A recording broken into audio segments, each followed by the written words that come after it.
Tepat saat Xiao Yan mendekat, mata besar dari wujud rohnya tiba-tiba memadat.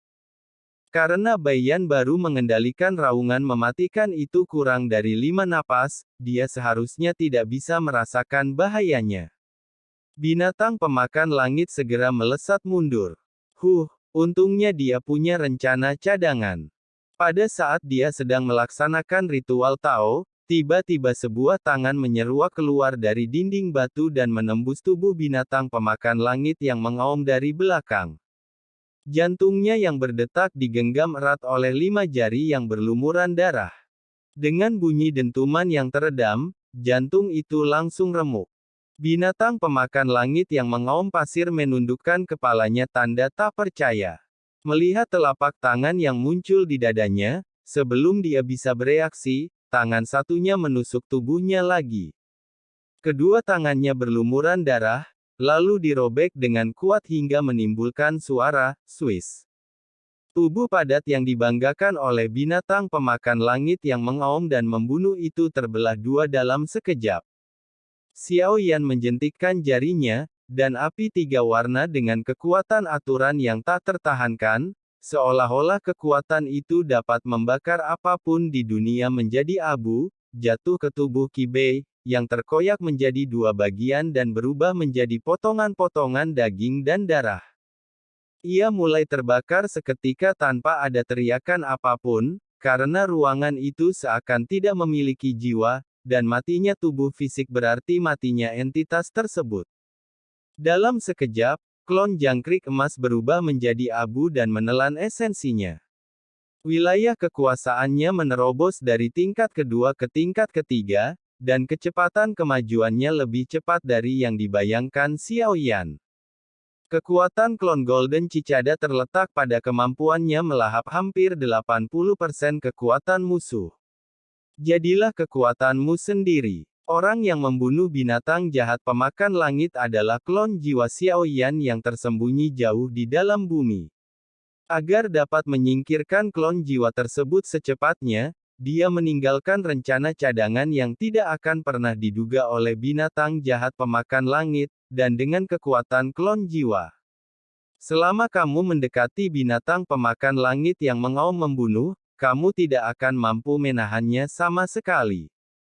Mungkin dia tidak pernah berpikir sampai kematiannya bahwa kemampuannya adalah serangan diam-diam, tetapi pada akhirnya dia mati karena serangan diam-diam orang lain. Kamu tunggu, keluarlah dari sini. Pada saat ini, suara Xiao Yan segera terdengar. Sosoknya muncul dari tanah, dan saat suara menyebar, 3 sosok perlahan berjalan keluar dari angin dan pasir. Saudaraku, kamu sangat pandai dalam hal ini. Anda dapat membunuh binatang itu dalam waktu kurang dari sebatang dupa. Kekuatan bertarungnya bahkan lebih kuat dari yang saya bayangkan. Jika kau ikut denganku, kita pasti bisa mencekik binatang luar angkasa yang berbahaya itu.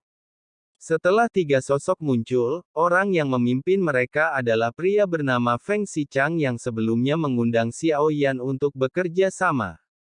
Jika Anda mengikuti saya lagi, jangan salahkan saya karena kejam.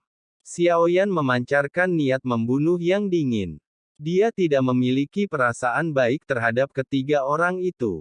Tujuan ketiga orang ini tidak sesederhana itu. Kami hanya khawatir. Lagi pula, jika seorang pendamping tidak cukup kuat, ia akan berada dalam krisis hidup dan mati. Jadi saya harus mengonfirmasinya, jangan salahkan saya. Feng Xichang menunjukkan senyum canggung. Dia tidak menyangka Xiao Yan memiliki temperamen seburuk itu, tetapi dia tidak marah.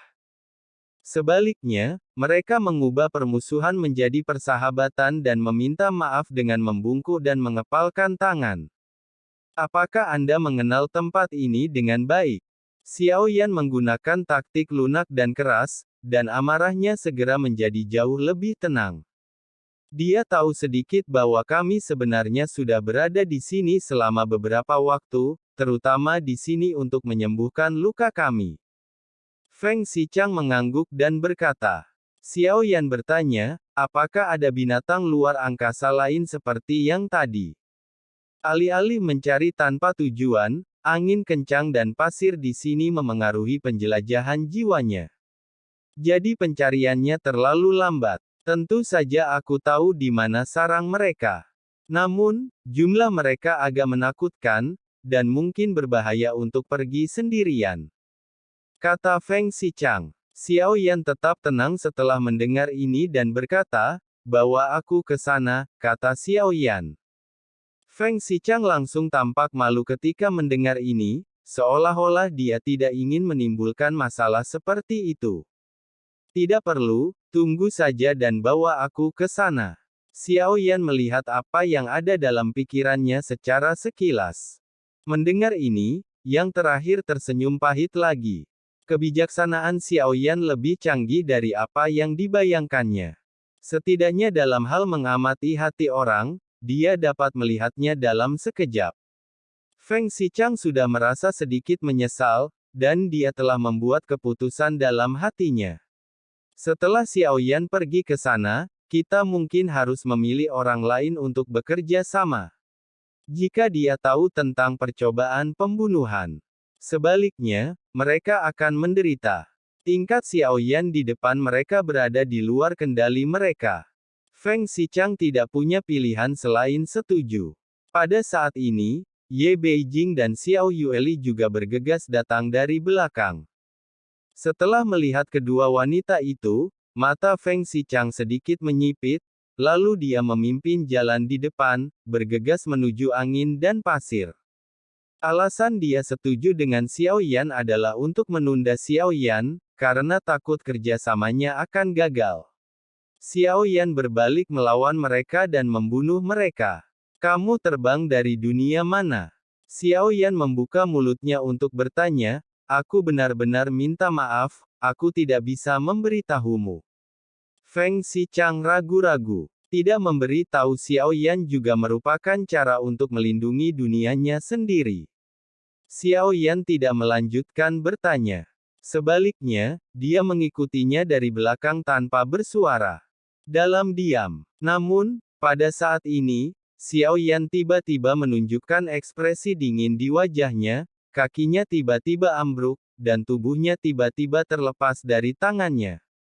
Bahuang Xuanzong Qiningsian melesat ke arah wanita itu dengan ular perak melingkar di telapak tangannya. Ular perak milik wanita itu berubah menjadi cahaya dingin dan terbang keluar, dan dalam sekejap berubah menjadi ular piton putih raksasa yang menyemburkan racun hijau. Serangan itu melingkupi Xiao Yan, dan tepat saat kedua serangan itu hendak bertabrakan, sosok Feng Xichang tiba-tiba muncul di tengahnya. Lonceng emas transparan muncul di sekujur tubuhnya, menghalangi kedua serangan tersebut. Mengapa dua dimensi? Feng Xichang merasakan sakit kepala saat ini dan langsung melotot tajam ke arah wanita itu. Dia harus tahu dengan jelas apa yang dia lakukan dan apa tujuan meracuninya secara diam-diam. Xiao Yan mengangkat Eid Desolate Profound Heavy Ruler dan mengarahkannya ke wanita itu. "Fu Qinghan, cepatlah minta maaf pada saudaramu." Alis Feng Xichang terangkat, dan dia langsung berteriak pada wanita itu dengan marah. "Saya mendengar bahwa wanita bernama Fu Qinghan melambaikan jarinya dan ular piton putih itu berubah menjadi biasa."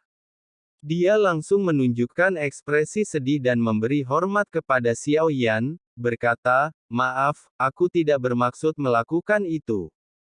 Hanya saja tubuhku sangat beracun dan aku tidak bermaksud melepaskannya.